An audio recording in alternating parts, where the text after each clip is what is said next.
നമ്മുടെ മനസ്സിനുള്ളിൽ തന്നെ സ്വർഗതുല്യമായ നരകവും നരകതുല്യമായ സ്വർഗവും സൃഷ്ടിക്കാൻ സാധിക്കും. ദൈവമേ, നിൻ്റെ ദയയ്ക്ക് തക്കവണ്ണം എന്നോട് കൃപയുണ്ടാകണമേ.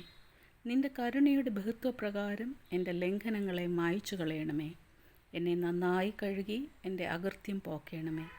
എൻ്റെ പാപം നീക്കി എന്നെ വെടിപ്പാക്കണമേ. എൻ്റെ ലംഘനങ്ങളെ ഞാൻ അറിയുന്നു. എൻ്റെ പാപം എപ്പോഴും എൻ്റെ മുമ്പിലിരിക്കുന്നു. നിന്നോട് തന്നെ ഞാൻ പാപം ചെയ്തു. നിനക്ക് അനിഷ്ടമായുള്ളത് ഞാൻ ചെയ്തിരിക്കുന്നു. സംസാരിക്കുമ്പോൾ നീ നീതിമാനായും വിധിക്കുമ്പോൾ നിർമ്മലനായും ഇരിക്കേണ്ടതിന് തന്നെ. ഇതാ, ഞാൻ അകൃത്യത്തിൽ ഉരുവായി, പാപത്തിൽ എൻ്റെ അമ്മ എന്നെ ഗർഭം ധരിച്ചു. അന്തർഭാഗത്തിലെ സത്യമല്ലോ നീ ഇച്ഛിക്കുന്നത്. അന്തരംഗത്തിൽ എന്നെ ജ്ഞാനം ഗ്രഹിപ്പിക്കണമേ.